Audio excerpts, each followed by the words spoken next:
देखिए 8 का ए में ध्यान दीजिए क्या कहता है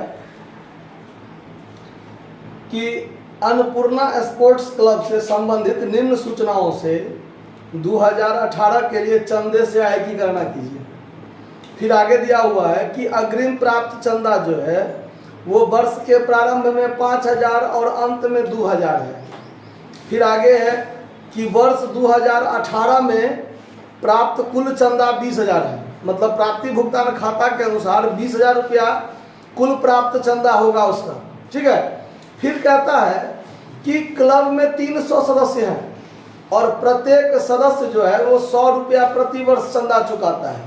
तो यहाँ देखिए इस बात से स्पष्ट क्लियर हो जाता है कि एक संस्था में 300 सदस्य हैं और प्रत्येक सदस्य 100 रुपया वार्षिक चंदा देता है, तो वर्तमान वर्ष का चंदा तो 30,000 होगा, उसमें तो कोई दिक्कत नहीं।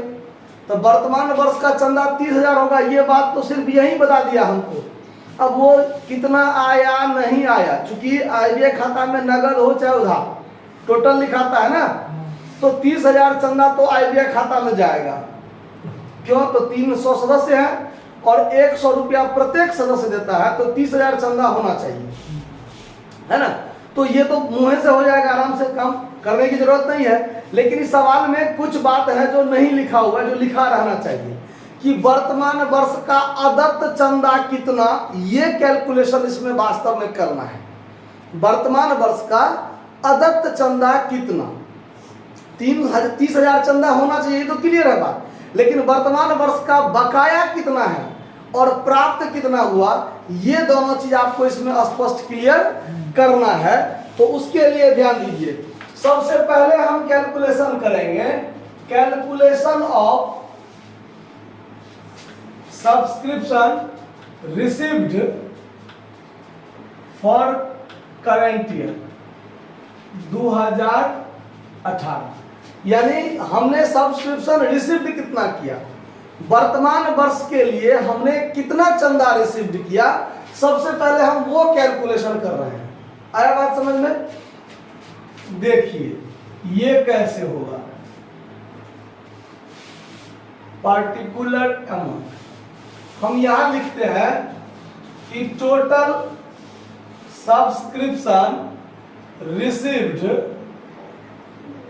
ड्यूरिंग 2018। ड्यूरिंग मतलब होता है दौरान, 2018 के दौरान हमने टोटल चंदा कितना प्राप्त किया, 20,000 प्राप्त किया, जिसमें वर्ष के प्रारंभ में, ध्यान दीजिए, वर्ष के प्रारंभ में 5,000 एडवांस है। तो ये एडवांस किस वर्ष का होगा, वर्तमान वर्ष का होगा। तो यहां पर हम ऐड कर लेंगे, क्या कर लेंगे, सब्सक्रिप्शन, एडवांस सब्सक्रिप्शन, यहां लिखिए एडवांस सब्सक्रिप्शन 1 जनवरी को ना, जनवरी है ना, 1 जनवरी 2018 को वर्ष के प्रारंभ में 5,000 एडवांस है। तो ये सब्सक्रिप्शन एडवांस वर्तमान वर्ष वाला होगा ना, तो वर्तमान वर्ष वाला क्या कर लीजिए, जोड़ लीजिए, तब 25,000 हो गया। और अंत में एडवांस है, तो ये एडवांस किस वर्ष वाला होगा, अगले वर्ष वाला होगा। तो अगले वर्ष वाला एडवांस है तो लेस कीजिए, एडवांस सब्सक्रिप्शन 31/12/2018 कितना रुपया, 2,000। तो ये 2,000 एडवांस हमने अगले साल वाला प्राप्त किया। तो वर्तमान वर्ष वाला हमने कितना प्राप्त किया, subscription received for current year 2018। यानी हमने 2018 के लिए वास्तव में 23,000 सब्सक्रिप्शन प्राप्त कर लिया नगद में। तो उधारी कितना होगा, बाकी कितना होगा, तो 30,000 चंदा तो होना चाहिए। वर्तमान वर्ष का चंदा कितना होना चाहिए, 30,000 होना चाहिए। लेकिन वर्तमान वर्ष वाला हमने कितना प्राप्त कर लिया है, 23,000 प्राप्त कर लिया है। तो वर्तमान वर्ष वाला बाकी कितना होगा, 7,000 होगा ना। तो यहां पर ये कैलकुलेशन करना चाहिए, calculation of outstanding subscription for current year 2018, यानी वर्तमान वर्ष के लिए बकाया चंदा कितना, वर्तमान वर्ष के लिए बकाया चंदा कितना। चूंकि ये जो सवाल है सेम सवाल आपका 8 का बी है, सेम टू सेम। पहले हम वर्तमान वर्ष का कितना प्राप्त किए वो निकालेंगे, फिर देखेंगे कि वर्तमान वर्ष के लिए कितना बाकी है ना। तो calculation of outstanding subscription for current year. अब ये कैलकुलेशन कैसे होगा ये देखिए, ये भी पार्टिकुलर अमाउंट यहां लिखेंगे